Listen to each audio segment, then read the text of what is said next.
How's everybody doing? This is Malik Wright. I want to welcome you guys to the November 7th, last week of the season edition of Friday Night Glory Out of Bounds. I'm here with Terrence Johnson, Lauren Moore, Kenny Matthews, Riley Bebbers, and we have Mark Henry making his debut on the show tonight. I'm Malik Wright, your host, Taylor editing. So let's get it started. We had a great week of football last week. Multiple teams already clinching playoff berths.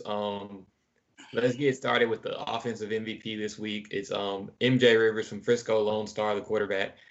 18 for 22, 347 yards, and 4 touchdowns through the air. He got his second win, and he went for 15, 119, and 4 touchdowns on the ground. Count that up, total it. That's about 8 touchdowns last weekend. Anybody got something to say? That dude is incredible, man. Randy and I interviewed him when he was a sophomore at Prestonwood Christian Academy, and he was a defensive end, nonetheless, there for them. And he hadn't been to any quarterback schools, none of those camps or anything. He just basically learned how the quarterback position in that off season in 7-on-7. And here he is now. He is a Illini oral commit. Guy's amazing. He can do it with both of them, his feet and through his arm. And the one thing I do like about the kid, composure. Doesn't get rattled. They beat that Reedy team a lot of people thought was going to go in there and win, and just show that he's got it. Let me see. That's eight total TDs, 4 on the ground, 4 in the air. It's a fantastic weekend. So he'll be getting one of our Friday Night Glory offensive helmets this weekend. Our defensive MVP comes from Flower Mound High School linebacker Connor Lee. Connor came with 21 tackles. 21 sacks. Yeah. 21 tackles. 21 sacks. Yeah. He might as well 21 tackles, 2 tackles for loss, and 1 sack. None of that. It's great. I love the defense, man. I love to see kids getting 12 plus tackles. That's filling up a stat book. Always. And when you usually have numbers like that, you're around every play. You're playing every play. So I especially, you can take the 4 touchdowns. I'll take the 21 tackles. But great weekend for both of them. They'll both be getting a Friday Night Glory helmet. Now let's start to the games this week. Last week, history happened in the city of Grand Prairie with the Cedar Hill loss. North Grand Prairie's winning. An eligible player gave Cedar Hill a loss from a few weeks ago. Both Grand Prairie schools clinched the playoffs spot for the first time. So I'm here with Riley Bebbers. Riley was at the SGP versus Cedar Hill game. Talk about it, man. Well, like you said, you took the words out of my mouth. It was a big week for the city of Grand Prairie. You know, growing up in Grand Prairie, I've never seen something like this. It's always been, South made the playoffs. GP's always been out. This is the first time since, I think, 1989 that Grand Prairie made the playoffs. Huge for them. Only thing I would have to say about two teams is both have great talent on the defensive side of the ball that can improve offensively to be able to compete in the playoffs. Yeah, and let's say there was a thread posted on Twitter earlier today that Nintendo was coming out, the first episode of the season. Yeah, I mean, on the GP ever made playoffs. Ever? So we have that district set with and you will actually be at the 4 playoff teams games. First talk about SGP in DeSoto and then go to GP in Duncanville. It's gonna be a huge game. I'm really not sure what's gonna happen between DeSoto and Duncanville. DeSoto and SGP.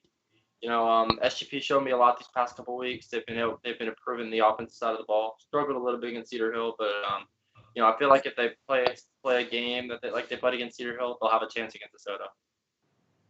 Okay, and then and these are two. I wish this week happened about 3 weeks earlier, because I feel with everybody set that we're gonna see some resting of starters. But what about GP and Duncanville? Yeah, well, I've heard from my sources that Grand Prairie is not really going to take this game as seriously. Obviously they're going to compete. You can't take the fire to your guys, but I heard that their GP is going to sit their starters because they can't go up or down in the standings this week. And for Duncanville, they already clinched the district title, so they're not really going to take the game as seriously. So, it might be cool. Now, these coaches, if they're watching, keep these players off the field and let some backups get some playing time that they might not receive in the playoffs. Increase that huddle count. Yeah, I mean, it would really be terrible for a quarterback to get hurt going into the playoffs. Yeah, we've seen a lot go down, but just a quick question for you. Who out of these schools makes the deepest run in the playoffs? Well, I mean, it's the obvious choice. It's Duncanville. This team from the beginning of the year. I predicted they were going to go 10-0. Most likely going to go 10-0, and they're a team that I believe that'll win state. They got. It goes to the cliche that defense wins championship. They have one of the best defenses in the state, and their offense combines and they get wins. They averaged over 40 points a game this year and allowed under 10. So I mean, that's going to win you a lot of games. Of course. And then Lauren, of course, has her question of the week for you. So going into the last game of the season, stat-wise, which player or team is your biggest disappointment? I'm gonna have to say South Grand Prairie's offense. I mean, in the past, it's never been great, but I mean, you really expect more. I mean, it's like I would say they were one of the lowest scoring offenses I've seen out of a playoff caliber team. They really won games with their defense this year, and you never really saw them you had maybe you had one game where they scored 49 against Nimitz, but I mean that's Irving Nimitz. They're not that good. And then all year it was you got a 14-10 win over Cedar Hill, 16-14 win over QP. To compete in the playoffs, you got to get the ball rolling on offense.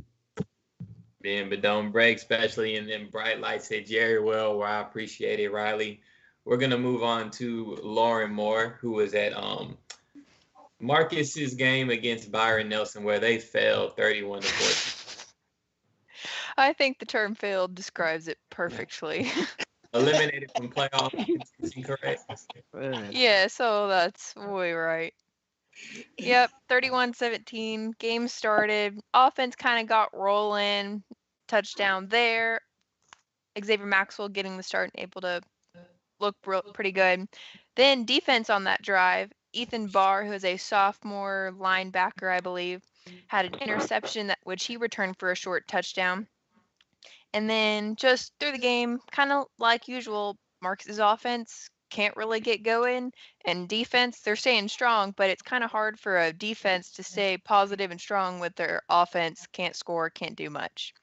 So with defense unable to do it all, it just kind of kept falling apart and kept falling apart. Blake Coven, offense, he had a few clutch catches that were able to get the Marcus offense rolling down the field, had a few drops. Also, good side of the game, John Mayers, the kicker, kicked his 100th career point after a touchdown. Pretty good achievement for him, I'd say. Okay, can't take that for granted, especially when you end up losing by one. This week you're at Trinity versus Marcus, and Marcus is playing for Pride this week, of course. Cedar Hills or Trinity. I'm sorry, Trinity's in. But talk about what you expect. Well, personally, I'm pretty petrified of it. I'm hoping the Marcus guys will go, you know what? It's senior night. It's Coach Atkinson's first season here. Let's at least make it a 500 season, because that's what the team did last year. You just want to be able to improve, especially with the new coach. Defense really just has to work on their whole staying strong, and with players like Daniel Sheehan and Kevin Netters, this being their last game for the Marcus team, I think they'll just really make sure they want to show out for it. To stop Trinity, they got to be able to stop their rushing attack and just show what strength they have. And then offense, holy moly, O-line has got to learn how to be strong. Moly. Oh, Trinity out here. I like that better than holy cow. Holy moly. I'm stealing that. Quarterbacks got to stay consistent, and then just offense can't put their head down where defense feels like they can't do anything. Man, and it's a tough thing to do against Trinity, pounding the ball like it's coming, and if it works, then that's real demoralizing. But let me ask you, I can pretty almost guess who is your most disappointing team or player this season? Well, mine's gonna have to be the Marcus offense. So I love those boys with my whole heart, but wow. Marcus offense as a regular labor, a staff, and a crew. Oh, every single one of them. Hey, you can always get that great off season going early. So. Oh yeah. Marcus doesn't do 7-7. I think after this year, they're gonna want to have to reevaluate that thing. No. Well, hey, I would give Coach Atkinson some time because he did a turnaround job at Denton before, and just give him a couple years and he'll turn it around. I mean, Flower Mound always has a plethora of talent over there, and Justin Dinka is coming back. So I mean, he's a beast. So Mhm. Austin comes back too next year. Yep. yeah. A Now, lot of let this me- year's O-line will be coming back. Oh yeah, Right. that's always good. Line's The year of yeah. experience on them. But And Rashid Noel, one of the quarterbacks, number 1. Oh, he's fire. Yeah. Oh Yeah. yeah, I love that kid. okay, and Look let at me. Lauren calling people kids. They're like my children. I just love them. Oh They have my a problem. I know what it is. Okay, let me do your pick 6 games. Newman Smith versus Creekview. I'm gonna say Creekview just because I really don't want them boys to go 0-10. That's so sad. Okay. Richmond versus Colleyville Heritage. I'm gonna say Colleyville Heritage. They've just shown a lot this season. South Lake Carroll versus Hebron. I'm saying Hebron. Clayton Toon is probably my favorite quarterback in the state. I'm pretty sure I said it last week. I'll say it every single time. Clayton Toon is a difference maker at quarterback. Whoever gets him, wow, they're getting a good one. Okay. District championship game on the line of Friday. Lake Dallas against Prosper. I'm gonna say Lake Dallas. That team just they have the fire to get it through it. Okay. Mesquite Horn versus Rockwall Heath. Horn, actually. They just offense wise, wow. Okay, and then South Grand Prairie versus Cedar Hill. I'm gonna say Cedar Hill. I saw them twice last season, and it's just really difficult to see that team won't be able to play well at all this season, or like be able to have a turnaround like they did last year. You don't go from state bound to nothing. True. Get some Hey, music again. that my walk up music. Yes, sir. Look good, so good. Terrence, tell us about South Lake Carroll versus LD Bell. Man, that was a game of not inches but nail biters. Cause LD Bell, they was like neck and neck with South Lake. Did that game with my boy Kenny Boomer. Soon the first time working with my boy, we had a great night. But Yep, you did. they was putting together a little clinic themselves. But then when I kept looking at the game, I'm like, hey, where is McDaniel? Where is so and so? And I seen a lot of seniors playing. So maybe because it was senior night, they got a lot of act. Well, maybe it's something we don't know. Like we will break that too. So yeah, ready. We got that first. We might have South. First, Wait, yeah, hey, we gotta keep quiet. Not 100% sure on that source. 100%. We got the contract with them. We gotta watch it. Yeah, but South Lake, man, it ended up being a 24-17 final in the end.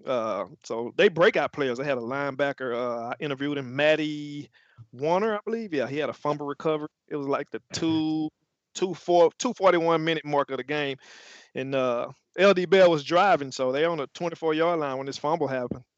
So I mean, that kind of closed the game and sealed the deal. South Lake ran the clock out. But in the second quarter, South Lake on a 4th and 7 had to go for a field goal. It was 7-7 at that point, and it ended up being 10-7. Second quarter, Bell scored.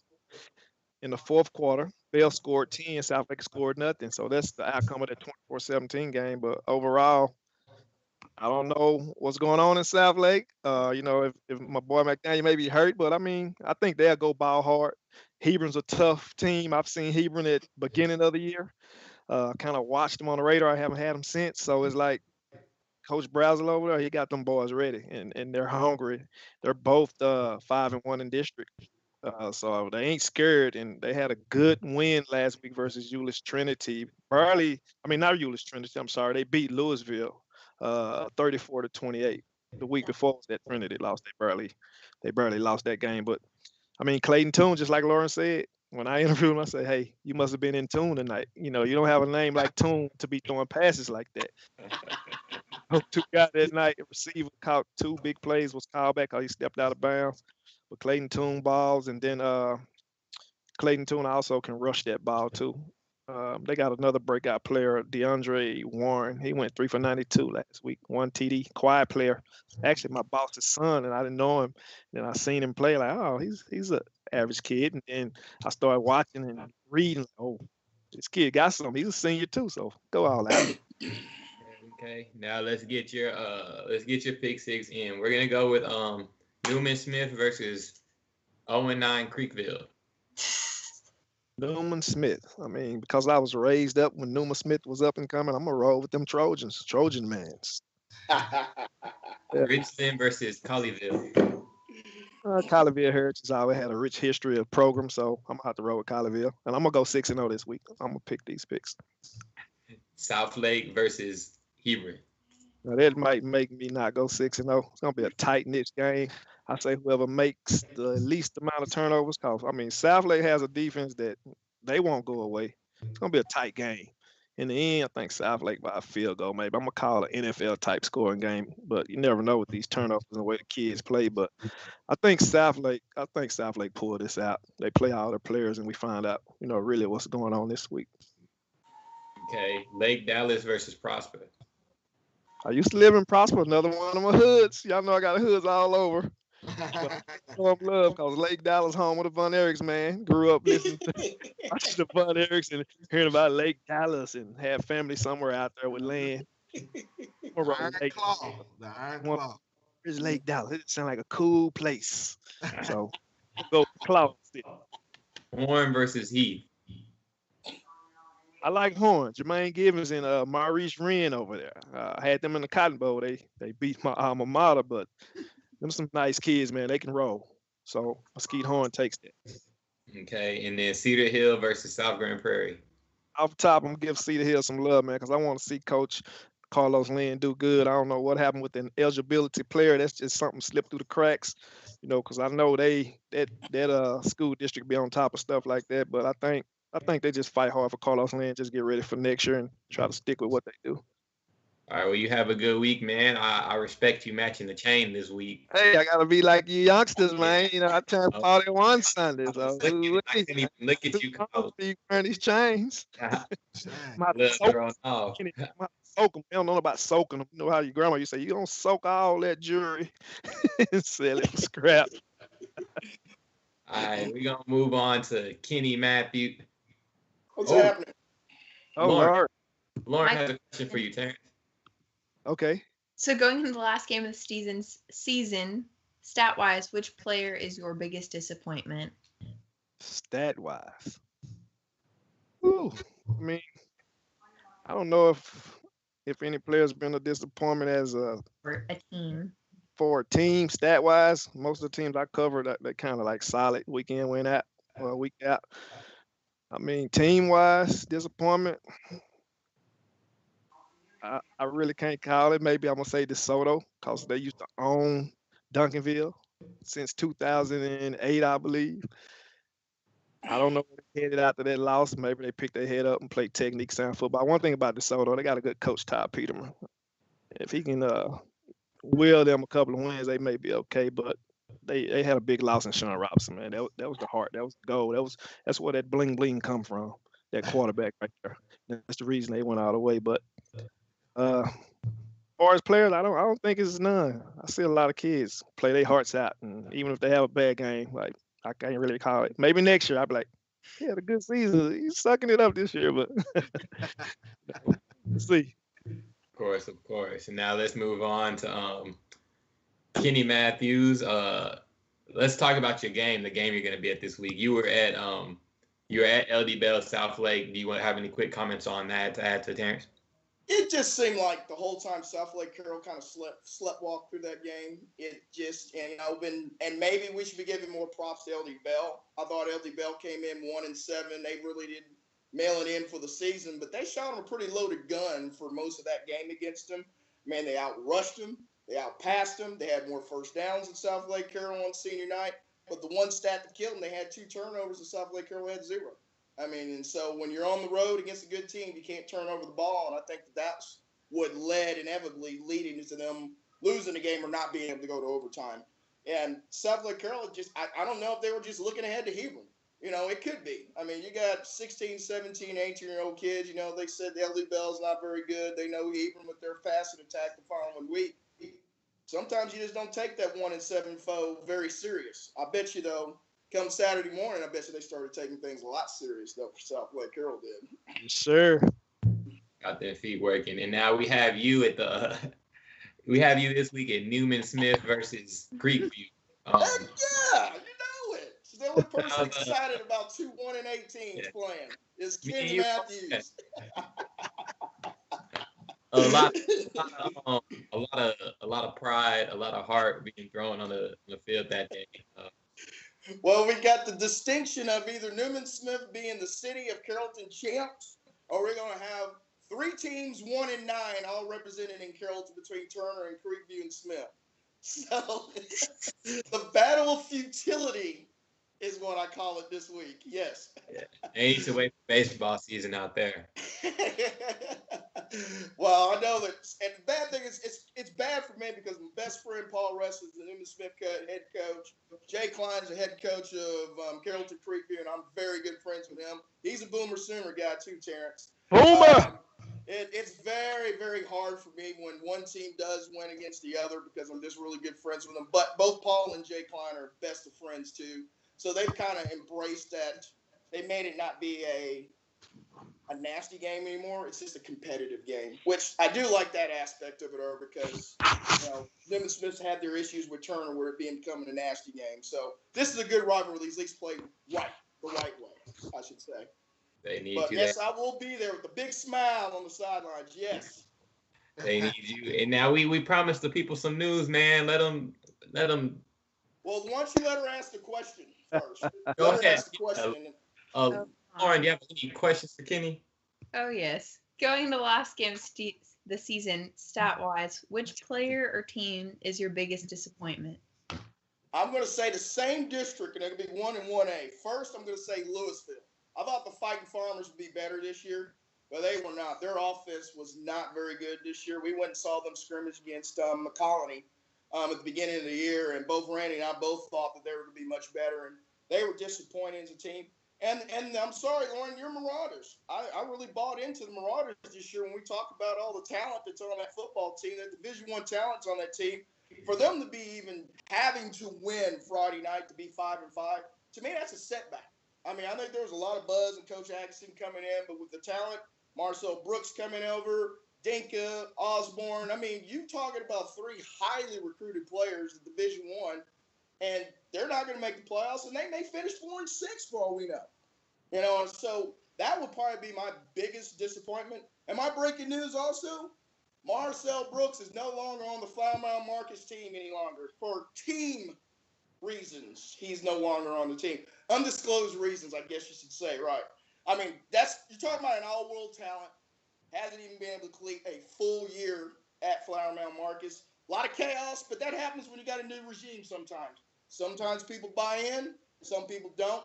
But it does set an example that it doesn't matter how good you are in Flower Mound Marcus. If you do not do team activities the right way, you no longer be part of the program. So you got to give Coach Atkinson a lot of props for that.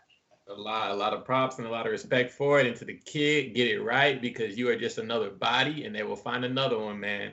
So absolutely, right on. Get that head right. You heard it here first. That's big. FNG Sports, #FNG Sports at FridayNightGlory.com. Now, Kenny, let's go into your pick 6. We're going to start with your game, me and your game, actually. Newman Smith versus Creekview. All right, well, last week I was 4-2. Wasn't very happy with those Cedar Horns, but I guess I should have known. Anytime I put the Longhorns and root for them, they are going to disappoint. So I will never pick Cedar Hill ever again. That's check me. That's check me. That's on me. Anyway, first game is what, Newman Smith and Creekview? Who's going to win that game right here? Trojan Pride. Trojan Pride. Paul Ressa gets it done. He's the champs of Carrollton. 2-8 on the year. Okay. Richland versus Colleyville Heritage. I'm going to go with Colleyville Heritage. I mean, they've been on the radar all year long. Why is nobody talking about them? They're 8-1 right now. Joe Willis has got that team rolling. I think they win again this weekend and go 9-1, and that's a team that, I mean, I can see them getting to the second or third round easy with this team bunch here. I think he's done a great job. Okay, Southlake versus Hebron. This is kind of hard to predict a little bit because we don't know McDaniel's status. I mean, because if Southlake Carroll can run the football kind of the way Trinity ran the football and keep that high-powered Hebron, offense on the sidelines, that's a good way of winning. I don't think the Southlake Carroll can beat them without McDaniel, but I'm going to say a very close game. I think the trio, and I do think that Hebron kind of sleptwalked also against Louisville last week. I think they were still reeling from the Trinity game, and they just figured that they could just beat Louisville last week. Defense gave up a lot of yards to very, let's say, mediocre Louisville offense last week. But I say Hebron, close game. Okay, Lake Dallas versus Prosper. I've been saying it all year. I think Prosper is the most balanced team in that district from top to bottom. Defense, special teams, good coach. They'll show us why. They'll be 9-1 after Friday. Okay, and then Horn versus Heath. Ooh, that's a good one because, I think Mesquite Horn is the best team in Mesquite, if not the area, that nobody's talking about. And Mesquite's got some pretty good football teams in that city, if you think about it. They got some good football over there in Mesquite. And I think there's one person that's getting hardly any props is Jermaine Givens, the quarterback, the junior quarterback there. He can pass, he could rush. I mean, he's done extremely well. I think Mesquite Horn's high-powered offense gets it. Okay, and then we can answer Cedar Hill versus South Grand Prairie. Oh, this is easy for me. That's easy. I'll go with South Grand Prairie. And even so, I think Cedar Hill has nothing to play for now. I mean, they did have a reprieve to play last week when they knew that, hey, we win, we're in the playoffs. When you get your team up having a tossy-turny leak like they had last week, then you go out and put the effort out on Friday and don't get rewarded, there's no reason to play here. I think South Grand Prairie puts it to them pretty good this week. The Warriors. Warriors are big, man. Well, hey, we're see you this weekend, and we have our man Mark has finally joined the show. Finally joined this first debut on the show. How you doing, Mark? I'm good, man. Appreciate it. Glad to be here. What's going on? What's up, Mark? The Astros. Okay. Yes, sir. Finally did it, man. Finally cashed in. Yes, sir. Right in time for playoffs too, man. Yeah.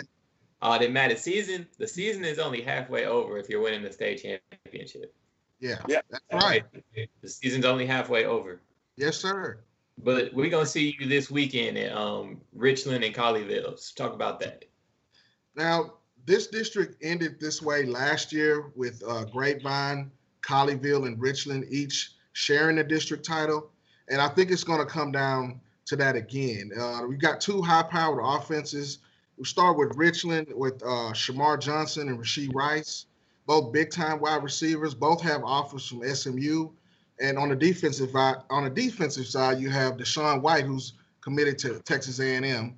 And you also, on offense, have running back Riley Johnson. So the Rebels can put up points. They kind of surprised people last year, but they're not going to sneak up on anybody this year. And the Rebels have what you can do. They can score from anywhere and all over the field on offense. Now, Colleyville is coming in this week. The Panthers are ranked in the AP top 10 since earlier in the season. And obviously, you know about UCLA commit Cam Brown and Kevon Ahmad on the outside. And also they had a transfer in from Lake Dallas, Drew Sanders, who's been playing everything from linebacker to quarterback, tight end. And also you had a transfer to come in, quarterback Jagger LaRue.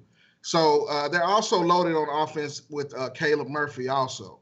And wide receiver Kevon Ahmad has been playing some safety back there for the Panthers also. Both teams come in up 8-1. Colleyville lost earlier in the year to Aledo. I was at that game, and they struggled a little bit, but I think that Coach Joe Willis has rallied the troops, and they've come out and they've been on an 8-9 game winning streak here going into the playoffs. This is going to be for the district championship outright for the Panthers, but like I said last year with Grapevine, Richland, and also Colleyville, they tied for the district championship last year.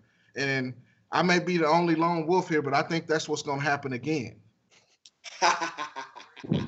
Everybody else is rolling with Colleyville, but I'm telling you, I saw each one of these teams last year, and Richland, they had their quarterback go off to college, and they have a new quarterback in Drew Trent. I'm sorry, and I'm gonna go with the upset here, 34-31 by a field goal. The Rebels are gonna come out on top. Write that down.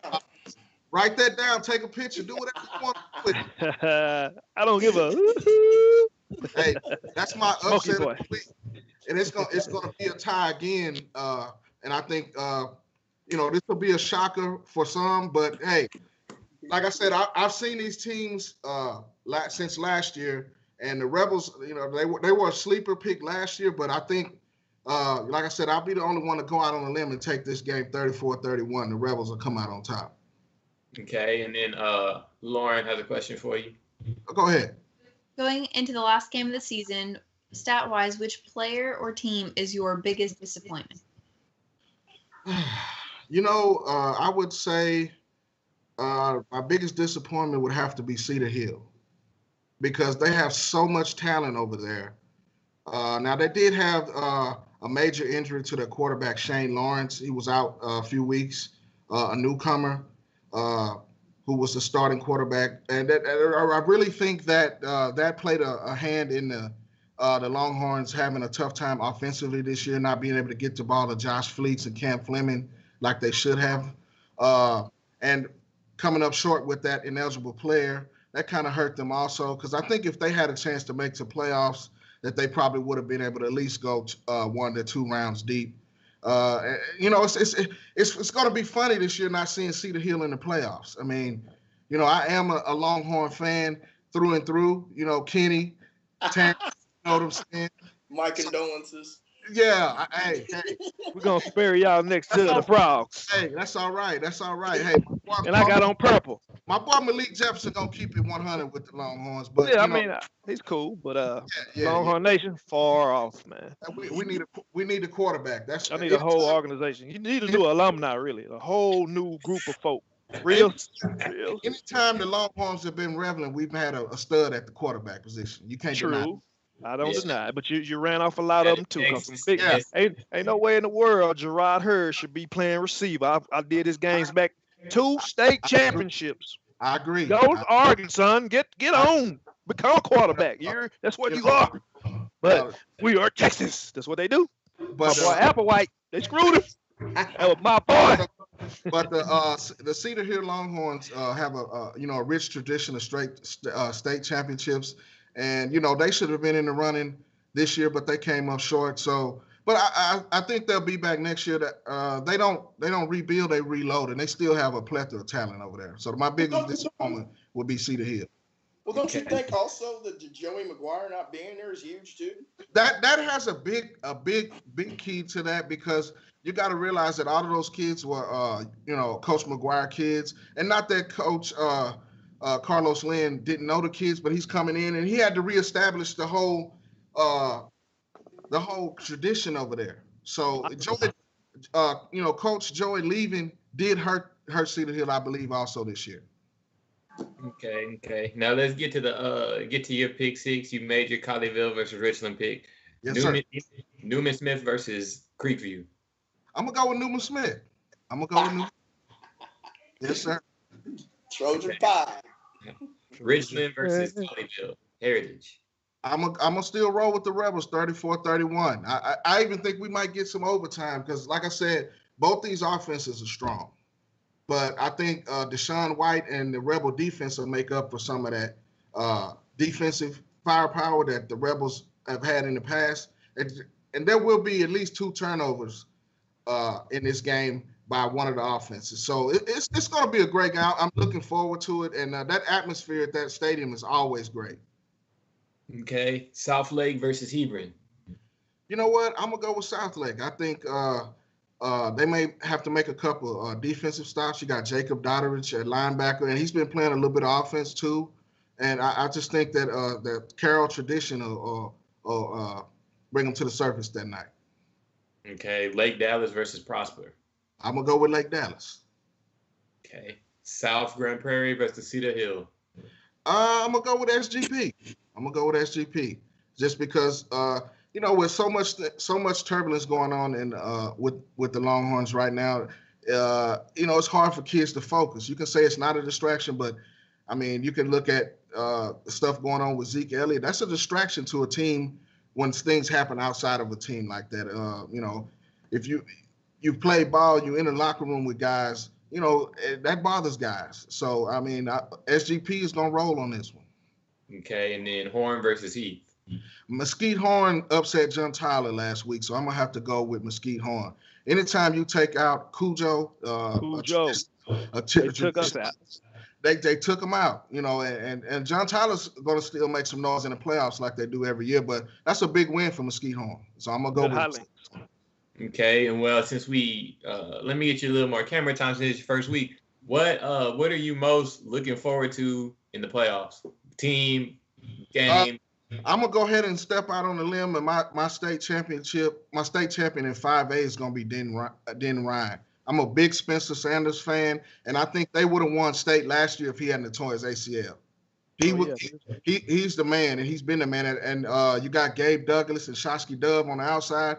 They're loaded on offense, and they really should have taken that championship last year. Nothing against Highland Park, but I mean, I covered Spencer Sanders and Den Ryan for the majority several times last year. I hadn't got a chance to peek at him this year, but anytime you got Spencer Sanders, he's a difference maker.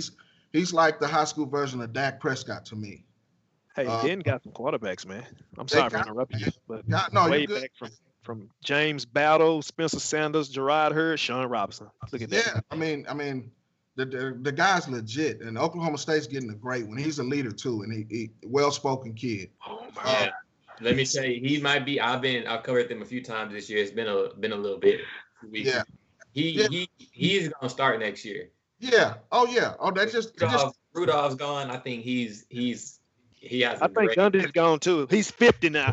He's a grandpa, no longer a man. 40-year man. Yeah. He's 50. I think it's time for Gundy to go for real though.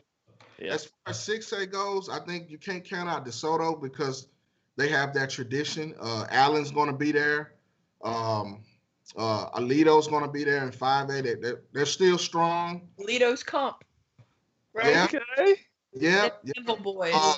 Also, Alito and Boswell play for the district championship this week at Boswell. But I think Alito's will probably win by 20. It'll be close, but they'll pull away at the end. Also, a sleeper team is the Midlothian Heritage team in 4A. They've been balling since last year. And they got ball players out there. Heritage, man. Colorville Heritage. Yeah. Second-year school, too. Yeah, and don't sleep on Mansfield High School, too. Oh, never. They're undefeated, huh? Yeah, they loaded. Yeah, they undefeated. Tigers. The Tigers, yeah. Marcus actually beat them. Undefeated in this. No, they undefeated. They undefeated. If I'm not mistaken, they haven't lost this year yet. Oh, they haven't lost. I live out there. It's one of my hoods. It's one of my hoods. Well, I have to double check that one, but the Tigers are balling. We got it.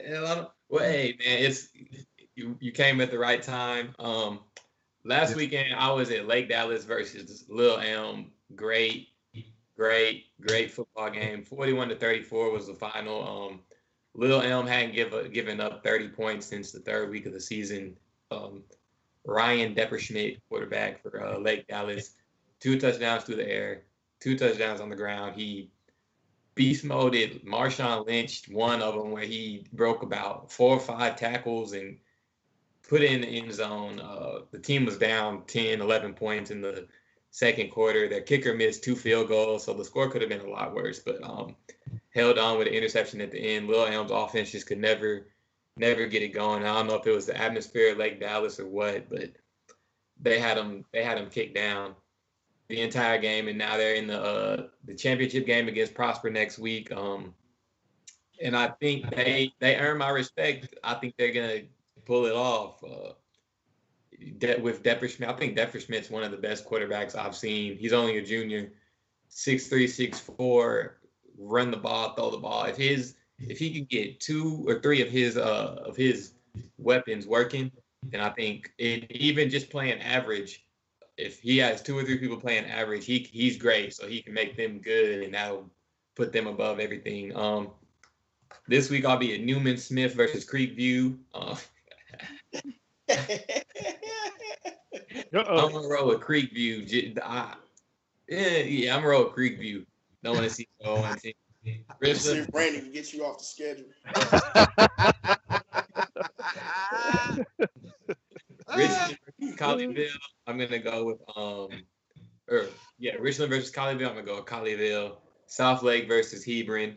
I'm gonna go with South Lake. I think they get back on track. South versus Cedar Hill.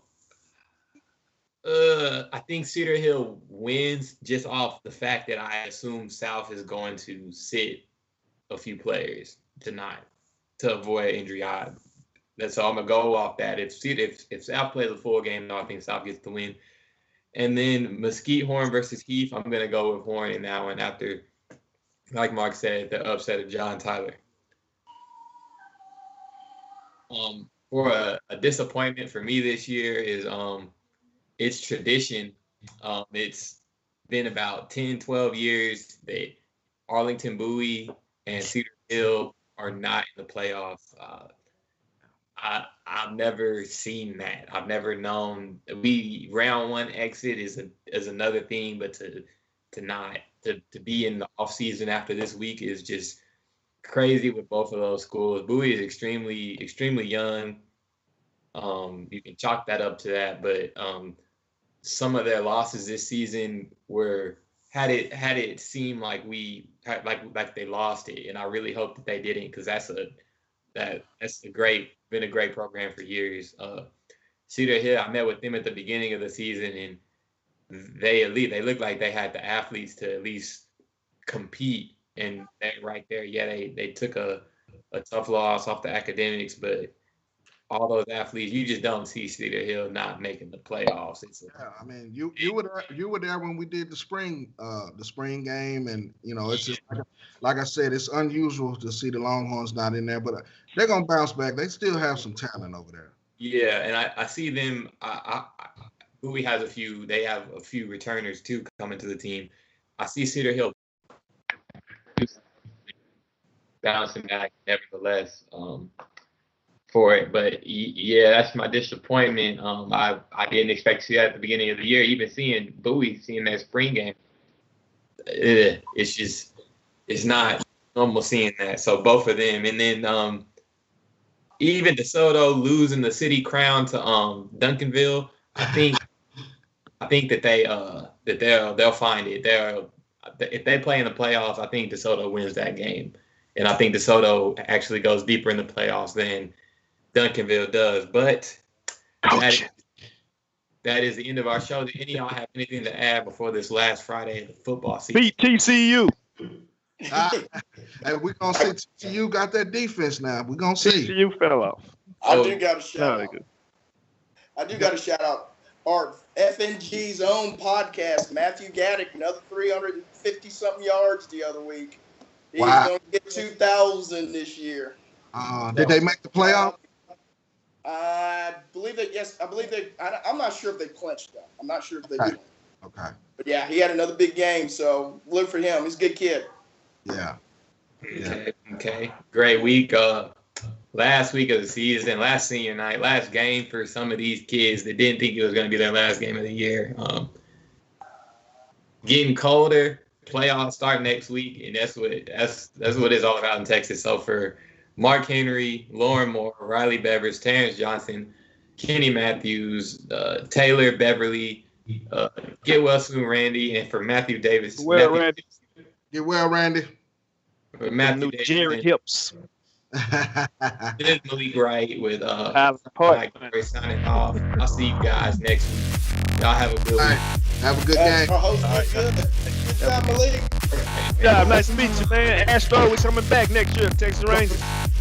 H-Town, Texas, baby. I'm telling you, what's going on? H-Town, what's going down?